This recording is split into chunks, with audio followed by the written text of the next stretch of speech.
هذه يا اخوان ملكة الخلية موجودة، والنحل جالس يربي بيت إحلال كما نشاهد، وموجود في يرقة، والنحل شغال على الاهتمام بهذا البيت الملكي. الأخوة المبتدئين، الكلام موجه للأخوة المبتدئين، أصحاب الخبرة عارفين.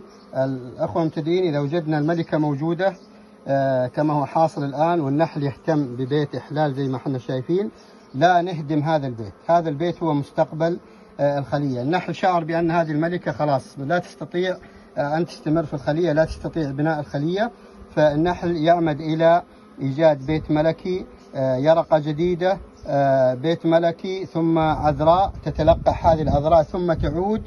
وعندما تبيض في هذه الخلية والنحل يتأكد بأن هذه العذراء التي لقحت أصبحت جاهزة لقيادة الخلية وتستطيع أن تطور الخلية، النحل يتخلص من الملكة الأم الموجودة.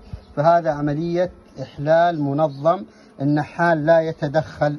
النحال إذا ما تدخل من بداية ونظر إلى أن الخلية مستوياتها متراجعة وأبدل الملكة، لا، ويترك النحل إذا شرع في تغيير ملكة، خلاص هذا بيت إحلال، لا تتدخل في هذا البيت نهائيا. النحل شغال بطريقة منتظمة حتى لا يفقد الخلية أو تنهار الخلية، يعمل عملية الإحلال المنظم هذا ويتخلص من الملكة الأم لاحقا.